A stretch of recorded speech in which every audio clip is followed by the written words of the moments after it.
বিসমিল্লাহ, আলহামদুলিল্লাহ, ওয়াসসালাতু ওয়াসসালামু আলা রাসূলিল্লাহ।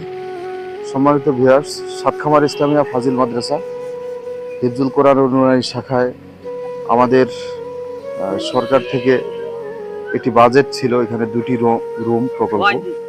আলহামদুলিল্লাহ, সেই প্রকল্পটি আজকেই শুরু হতে যাচ্ছে।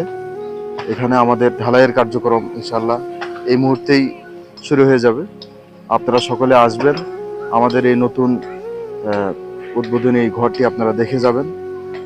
আমাদের বাচ্চাদের থাকার অনেক সংকট হয়, জায়গার অনেক সংকট। আমরা এবছর আরও কিছু নতুন বাচ্চা নিয়েছি, তো সব মিলে আমাদের জায়গার অনেক সংকট।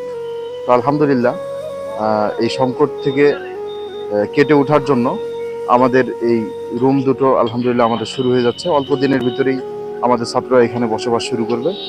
তো আজকে আপনাদের কথা চিন্তা করলাম যে সকলকে নিয়েই আমরা এই উদ্বোধনটি শুরু করি। তো এখনই আমরা ইনশাআল্লাহ উদ্বোধনের কার্যক্রম শুরু করছি।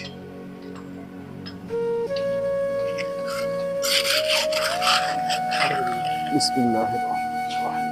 আল্লাহু আকবার, আল্লাহু আকবার, আল্লাহু আকবার। সম্মানিত ভিউয়ার্স, আলহামদুলিল্লাহ, আপনারা দেখতে পারলেন যে আমরা এই উদ্বোধনের কার্যক্রম শুরু করেছি। আপনাদেরকে সাথে নিয়ে শুরু করলাম। স্মৃতি হয়ে থাকবে এই সাতখামার ফাজিল মাদ্রাসার হিফজুল কোরআন অনুযায়ী শাখার এই উদ্বোধনটি। আপনাদেরকে সাথে নিয়েই আলহামদুলিল্লাহ এটি শুরু করলাম। আমাদের চিরস্মৃতি হয়ে থাকবে। আমি বিদায় নিচ্ছি। আসসালামু আলাইকুম।